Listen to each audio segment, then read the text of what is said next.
आवाज ना निकले सिसकियों की अर्ज कलम अली आतिश। किस्त 192 पार्ट 2। इस सुबह वो ऑफिस जाने के लिए तैयार हुआ तो नाश्ते के बाद जब वो उसे दरवाजे तक छोड़ने गई तब उसने रागिब के हाथ को थामा था। रागिब ने उसके माथे पे बोसा दिया और रिधम की आंखों में देखा।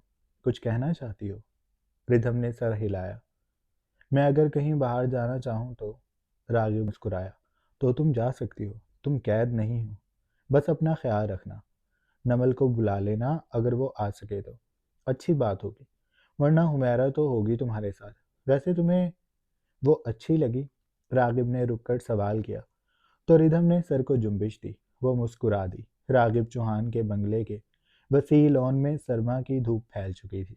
घास पे शबनम चमक रही थी और चिड़िया चहचहा रही थी। रिधम ने चमकती धूप को देखा, फिर उसकी निगाह अंदर की जानिब खुलते दरवाजे पे गई जहां से आगे लाउंज में हुमैरा खड़ी होगी, वैसे ही चाको चौबंद। वो अच्छी है। रागिब ने इत्मीनान भरा सांस लिया।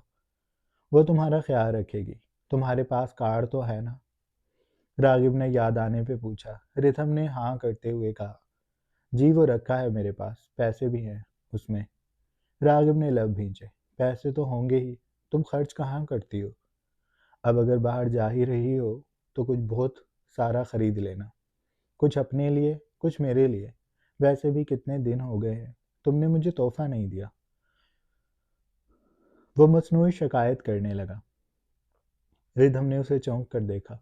उसके मासूम चेहरे पे फिक्रमंदी सी लहराई। उसने कभी रागिब को कुछ नहीं दिया, उसे देना चाहिए था। वो शर्मिंदगी से बोली, मैं भूल गई थी, मैं आज लेकर आऊंगी। पर तोहफा तो अपने पैसों से दिया जाता है, वो तो आपके पैसे हैं। रागिब ने पहले उसे नाराज़ी फिर हल्की सी मुस्कान से देखते हुए उसका नरम गाल खींचा। जैसे तुम्हारा सब कुछ मेरा है, ऐसे ही मेरा सब कुछ तुम्हारा है। तुम मेरे सुकून का ज़रिया हो, जिसमें मैं कोताही तुम कोताही नहीं करती। तो ऐसे ही तुम्हारे अखराजात मेरे ज़िम्मे हैं, जिनमें मुझे कोताही नहीं करनी। तो अब ज़्यादा सोचो मत, आराम से घूमना। मुझे भी आज एक दो ज़रूरी काम निपटाने हैं, कुछ ज़रूरी कॉन्फ्रेंसेस हैं। इसके बाद एक जो क्लाइंट आएंगे उनसे मिलकर आऊँगा। तुम अपना ख्याल रखना। उसने रिधम को मुस्कुरा कर देखा, जो सफ़ेद शर्ट और ट्राउज़र में मलबूस थी। कांधों पे शाल थी और बालों को समेट कर जूड़ा बना रखा था। रिधम ने सर हिला दिया था। रागिब उसे माथे पे बोसा देता गाड़ी की जानिब बढ़ गया था, जहां जिब्रान पहले ही मौजूद था। उसने रागिब के लिए दरवाज़ा खोला और फिर वो दूसरी जानिब से आकर ड्राइविंग सीट पर बैठ गया। गाड़ी के शीशे के पार से रागिब ने बंगले से निकलने से पहले रिधम को सी ऑफ किया था। फिर वो बंगले की हदूद से निकल गया था। रिधम ने ऊंचे पिलर से कमर टिका ली थी। वो आंखें मूंद कर चिड़ियों का शोर सुनने लगी। धूप धीरे धीरे उसके कदमों तक आ गई। स्लीपर्स में उसके गोरे पैर चमकने लगे थे। बंगला रागिब के जाते ही सुनसान सा हो गया था। ऐसा हर बार होता था। जिंदगी जैसे वहीं रुकी हुई थी जहां पहले थी। कुछ भी नहीं बदला था। यूं लग रहा था जैसे अच्छे दिन आए और गुजर गए, लेकिन यादें तल्ख छोड़ गए। 9 माह एक सैराब के पीछे भागने के बाद उसके हाथ खाली के खाली रह गए। सारा जोश ठंडा हो गया। एक बार फिर जब कभी वो उम्मीद से होगी तो 9 माह का इंतज़ार करना होगा। और अब की बार तो वो शायद घर से भी नहीं निकलेगी, या शायद कमरे में ही रहेगी। किसी अपने से, किसी पराये से, किसी से भी नहीं मिलेगी। न जाने कौन कब कहाँ धोखा दे दे। उसे बस अम्मी, नमल और रागिब पे यकीन था, बाकी किसी पे नहीं। मुलाजिम भी जब उसे रागिब के बाद कुछ खाने को देते तो वो चंद पल रुक कर उस खाने को तवज्जो से देखती रहती।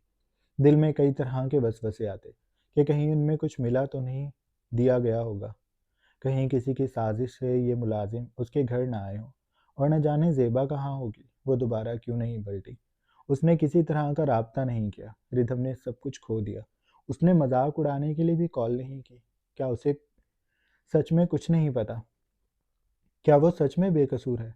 क्या उसने कुछ नहीं किया? वो सारे हिसाब लगाती, खुद को ये बात बावर करवाती थी कि ज़ेबा उसके गिर्द नहीं थी। वो जा चुकी थी, लेकिन फिर भी दिल नहीं मानता था। दिल की गवाही उसे सच्ची लगती थी। वो ये बात किससे करे, और कर भी ले तो उसका नतीजा क्या निकलेगा?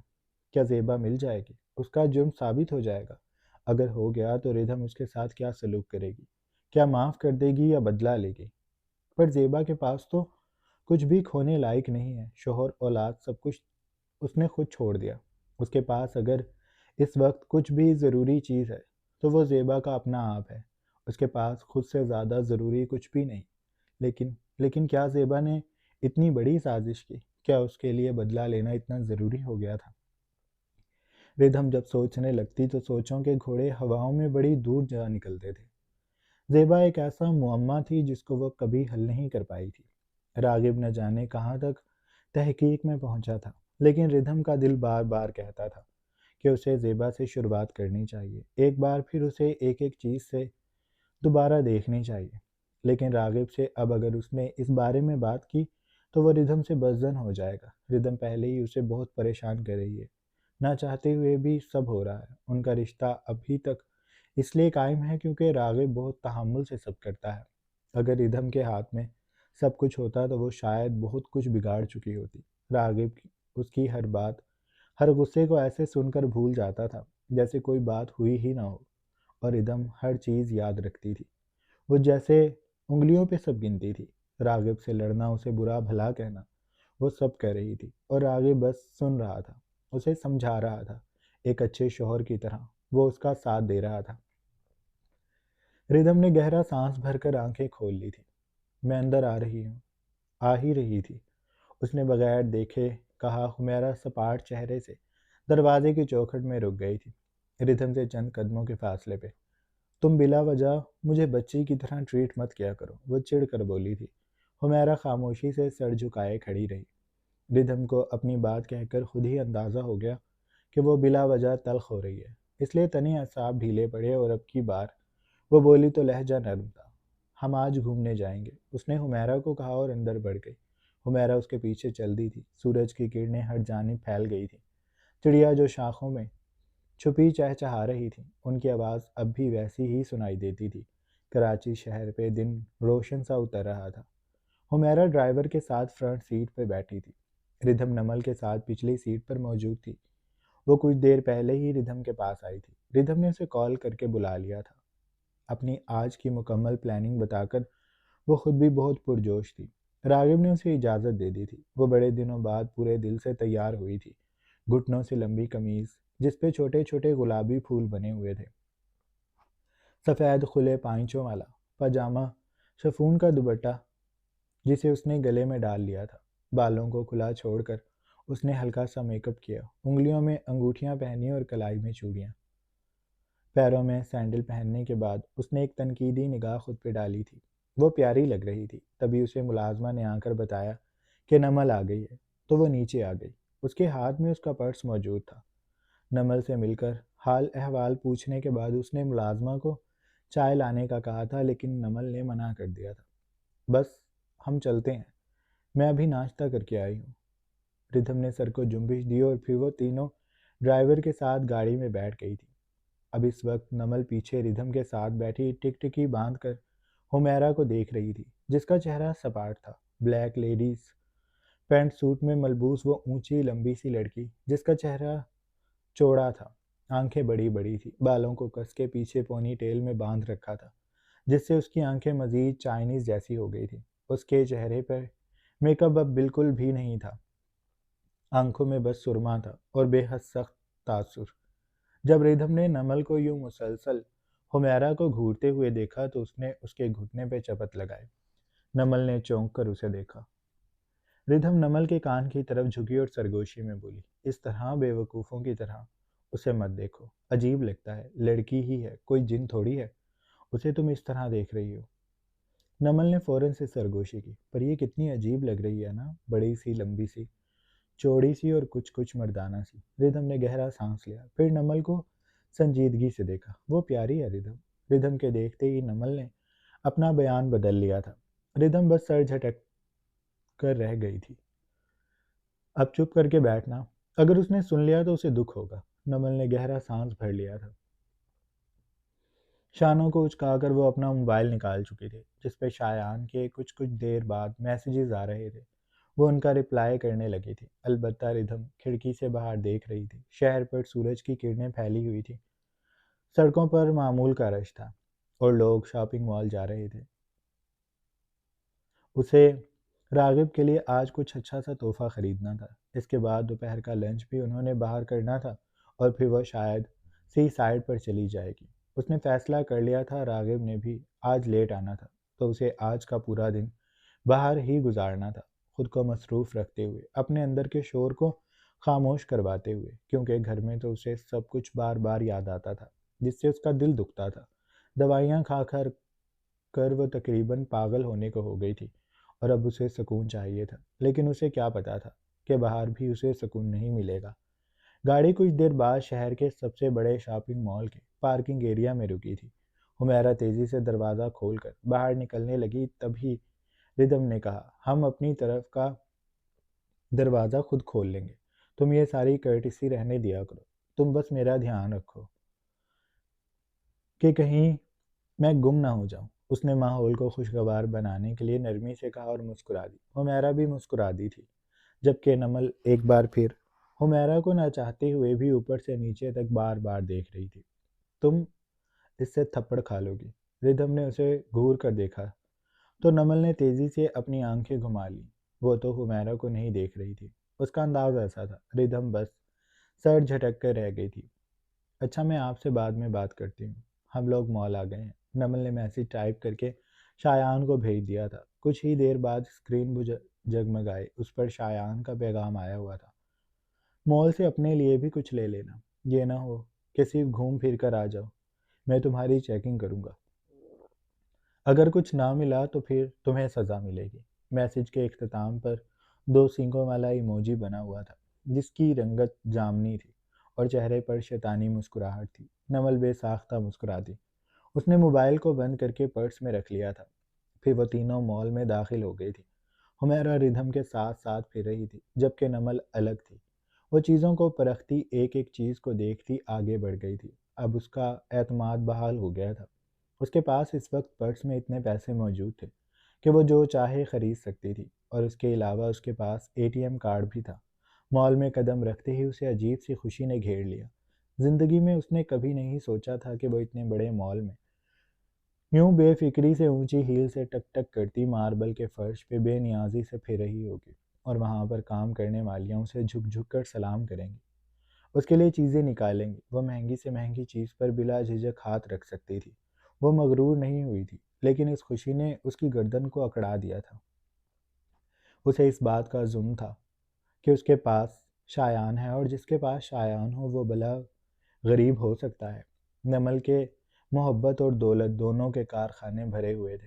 अब चूंकि शायान ने उसे कह दिया था कि वो भी अपने लिए कुछ लाजमी ले, तो वो ड्रेसेस की जाने बढ़ गई थी। दूसरी तरफ रिधम उकताए से अंदाज में हर चीज़ को देख रही थी।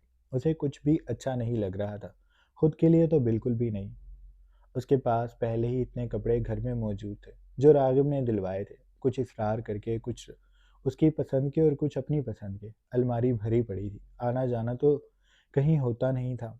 नए कपड़े वगैरह तो वो लेना नहीं चाहती थी। जूतों की भी भरमार थी, इसलिए वो पहले मर्दाना कलेक्शन की तरफ बढ़ गई थी, जहाँ पर मर्दाना हर चीज़ मौजूद थी। वो घड़ियों से शुरू हुई, परफ्यूम्स देखे, शर्ट्स देखी। शर्टों के रैक से उसे एक गहरे भूरे रंग की ऊनी शर्ट पसंद आई थी। उसका स्टफ काफ़ी नरम था।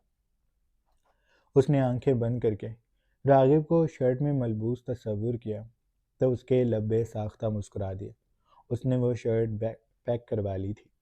फिर वो परफ्यूम्स की जानिब आ गई थी। वहाँ से रागिब की पसंद का परफ्यूम खरीदा। उसने हुमैरा को भी कहा था कि अगर वो कुछ लेना चाहे तो ले लें, लेकिन हुमैरा ने सरनफी में हिला दिया था। रिदम ने इसरार किया तो उसने सहूलत से इनकार कर दिया था। मुझे इन चीज़ों से दिलचस्पी नहीं है मैम, उसने सादगी से कहा, तो रिदम मुस्कुराकर उसकी तरफ पलटी। उसने हाथ बढ़ाकर रिदम हुमैरा के गाल को छुआ और मोहब्बत से बोली। उसकी आंखों में सताइश थी, क्योंकि तुम इन सारी चीज़ों के बगैर भी बहुत खूबसूरत हो। तुम्हारा अपना एक वकार है। तुम्हारी मौजूदगी का एहसास सबको होता है। तुम बाकी लड़कियों की तरह आराइश की मोहताज नहीं हो। तुम्हारी शख्सियत इतनी मजबूत है। क्या तुम जहाँ जाती हो लोगों की तवज्जो खुद तुम्हारी तरफ खींची जाती है। मुझे तुम बहुत पसंद हो हुमैरा। हुमैरा की ज़िंदगी में ऐसे लम्हे बहुत कम आए थे जब वो एकदम से दुखी हुई थी। आंसुओं का गोल जैसे हलक में अटक गया था। रिधम की आंखों में सच्चाई थी कि उसने वो सब हुमैरा का दिल रखने के लिए नहीं कहा था। वो सच कह रही थी। अगर रिधम कुछ देर और उसे देखती रहती तो हुमैरा रो देती। इसलिए उसने लबों को भींचा। रिधम के पलटते ही उसने आंखों के किनारों को उंगलियों के पोर से साफ किया और फिर गहरा सांस लेकर दोबारा से चेहरे को सपाट करके खड़ी हो गई। रिधम ज्वेलरी शॉप की जानिब बढ़ गई थी। वो भी उसके पीछे चल दी थी।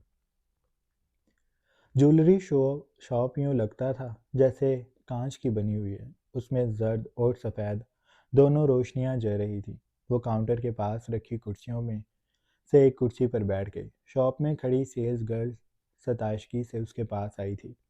मैं कुछ दिखाऊं मैम? उसके सवाल पर रिधम ने मुस्कुराकर सर को हिला दिया था। वो नेकलेस देख रही थी। गोल्ड की चेन में जड़े पत्थर बहुत दिलकश थे। उनमें इतनी कशिश थी कि तवज्जो उनकी जानिब खुद ही जाती थी। रिधम कुछ देर उनमें से कुछ को देखती रही, फिर वो जैसे थक गई। पहनकर भी वो दिल को नहीं लगते थे। उसका दिल कर रहा था कि वो घर वापस चली जाए। वो अपने फैसले पे पछता रही थी। उसे आना ही नहीं चाहिए था और अब अपने लिए कुछ लेना उससे भी ज़्यादा कोफ्त में मुब्तला कर रहा था कि वो यहाँ पे आ गई और रागिब भी बोलेगा कि वो अपने लिए कुछ भी लेकर नहीं आई। उसके चेहरे पर उलझन फैली हुई थी जो सेल्स गर्ल ने देख ली थी। वो उसी सताशगी से बोली, मैं कुछ और दिखा दूँ मैम? रिदम ने थका हुआ सांस लिया। मैं आपको कुछ देर में बुला लूँगी, शुक्रिया। वो कहकर उठी और काउंटर से कुछ दूर रखे सोफे पे बैठ गई। मोबाइल निकालकर उसने रागिब को मैसेज टाइप किया था, फ्री हैं तो मेरी मदद ही कर दें। उसके मैसेज करते ही रागिब का जवाब आया, हाँ मैं फ्री हूँ। साथ ही कॉल भी आ गई। बस लंच करने जा रहा था जिगर, बताओ क्या मसला है? सब ठीक है, वो फिक्रमंदी से बोला था। रिधम का मुंह फूला हुआ था, उकताहट चेहरे पे फैली थी। मैं अपने लिए क्या लूं? रागिब हंसा, पूरा मॉल खरीद लो, जो दिल में आए ले लो। रिधम ने ऐसे सांस भरा जैसे वो हार गई हो। मुझे कुछ भी अच्छा नहीं लग रहा, आप वीडियो कॉल कर लें, मुझे बता दें मैं क्या लूं। उसकी बात पर रागिब ने ठीक है कहकर कॉल बंद कर दी और वीडियो कॉल कर ली। मेरी जान, ऐसे मुंह नहीं बनाओ, आओ देखते हैं तुम पे क्या अच्छा लगता है। मीटिंग में बस 20 मिनट है, तुम्हारा काम तो तब तक हो ही जाएगा। वो खुश मिजाजी से कह रहा था। ऑफिस ड्रेस में मलबूस मर्द रिवॉल्विंग चेयर पर बैठा कोहनियों को कांच की मेज पर जमाए हुए था। बाल संवरे हुए थे और कुशादा पेशानी साफ दिखाई देती थी। आंखों में रिधम को देखकर चमक और मोहब्बत दर आई थी। रिधम काउंटर के पास आ गई थी। उसने फ़ोन को स्टैंड के साथ लगाया और शीशे को सामने करती वो नेकलेस उठा चुकी थी। वो गोल्ड की चेन में जड़ा सफ़ेद हीरा था। रागिब ने सर दाएं बाएं हिलाए। ये सूट नहीं कर रहा। रिधम ने दोबारा दूसरा उठाया। सेल्स गर्ल को भी उसने बुला लिया था। वो उसकी मदद कर रही थी। हुमैरा कुछ दूर खड़ी थी। उसके करीब कोई नहीं था। अलबत्ता आती जाती औरतें उसे ज़रूर ऊपर से नीचे तक देखती थी, लेकिन इन सब आंखों की उसे अब परवाह नहीं होती थी। उसका चेहरा सपाट था। ये वाला? रिधम ने नीले पत्थर वाले नेकलेस उठाए और गर्दन में डालकर रागिब से पूछा, तुम सेट क्यों नहीं ट्राई करती? रिधम ने बच्चों की तरह लब बाहर को निकाले। शादी में थोड़ी जाना है, मैं सेट नहीं पहनती। रागिब ने दूसरी जानिब से कहा, मेरे कहने पर ले लो, अच्छा लगेगा। रिधम ने सर को जुम्बिश दी। सेल्स गर्ल सेट निकाल लाई थी। रिधम ने बैक कैमरा ऑन करके रागिब को सारे सेट दिखा दिए थे। रागिब ने दूसरी जानिब से कहा, यह मैरून वाला। रिधम ने मैरून सेट देखा जो बहुत हैवी था और खूबसूरत भी। रिधम को भी वो अच्छा लगा था, लेकिन इतना भारी वो लेकर क्या करेगी? और प्राइस भी वो देख चुकी थी। नहीं, ये बहुत हैवी है। फ्रंट कैमरा ऑन करके वो बोली थी। रागिब ने इनकार किया, इतना भी नहीं है, तुम पे सूट करेगा। ऐसे ही कोई अच्छा सा ड्रेस ले लेंगे बाद में जब मैं फ्री हूँगा, मुझे अच्छा लगेगा। रिधम ने उसे आंखें दिखाई, बहुत महंगा है ये। रागिब ने उसकी बात पे उसे घूरा। मुझसे मार ना खा लेना, ले लो इंसान बनकर महंगी की बच्ची। वह नाराज़ी से बोला। लहजा धीमा था। रिदम ने ना करना चाही तो वह दूसरी जानिब से बोला, जब मेरी बात माननी ही नहीं होती तो कॉल क्यों की थी। वो बरहमी से बोला तो रिदम ने उसे बेचारगी से देखा। पर रागिब ने उसकी बात काटी। मैं कॉल बंद कर रहा हूँ, कुछ भी मत लो। उसने कहकर कॉल बंद नहीं की थी, लेकिन वो रिदम को घूरता रहा था। रिदम ने हार मान ली। अच्छा, ले रही हूँ। ऐसे लड़ने मत लग जाया करें, आजकल आप बहुत गुस्सा करने लगे हैं। मेरी अहमियत ही नहीं है आपकी नज़र में। वो ये भूल रही थी कि रागिब नहीं, वो नाराज़ हो रही है। उसके लहजे में दुख सिमट आया था। रागिब ने उसे नरमी से देखा और मोहब्बत से बोला, मेरी जाना हो तुम। मैं गुस्सा नहीं कर रहा था, बस समझा रहा था। तुम्हें गुस्सा लगा, अच्छा प्यार से बोलूँगा। ले लो ना मेरे जिगर। रिधम के तने साफ ढीले पड़ गए। अच्छा, ले रही हूँ। अब दोबारा मेरे साथ ऐसे बात मत कीजिएगा, वरना मैं आपसे बात नहीं करूँगी। रागिब ने मान लिया। अच्छा ठीक है, नहीं करूँगा। अब ले लो। और मदद करूँ या काफ़ी है? रिदम हल्का सा मुस्काए। नहीं, काफ़ी है। मैं आपसे बहुत प्यार करती हूँ। रागिब मुस्कुरा दिया। मेरी तो जान हो तुम। उसने कहकर कॉल बंद कर दी थी। तभी उसने गर्दन मोड़ कर देखा तो हुमैरा का मोबाइल बज रहा था, जिसे वो बार बार बंद कर रही थी। ज़रूरी है तो उठा लो। हुमैरा शर्मिंदा सी हो गई। नहीं मैम, ये पागल है। रिधम ने उसका चेहरा बगौर देखा। कोई लड़का है? हुमैरा का पहली बार उसने रंग सफ़ेद पड़ते देखा था। फिर उसके गाल जलने लगे। रिधम को उसका जवाब मिल गया था। वो शरारत से मुस्कुरा दी। उठा लो, कोई ज़रूरी बात हो सकती है, वो कहकर सामने चेहरा करके बैठ गई थी। और हुमैरा का दिल कर रहा था वो ज़मीन में दफन हो जाए। जारी है, अगला पार्ट भी आएगा, अभी आएगा। रिस्पॉन्स अच्छा देना है आप सब ने, तो चैनल को भी सब्सक्राइब कर लें। और यार, सब्सक्राइबर्स पूरे कर दो, 30,000 की ही तो बात है। वैसे तो तुम लोगों ने आज तक मेरी कोई बात मानी तो है नहीं, पर वो एक शेर है, सुनाता हूँ। दरवाज़ों पर, दोबारा सुनाता हूँ, एक मिनट रुको, फ्लो आने दो। दरवाज़ों पर ताला हो तो फिर भी दस्तक दे देना।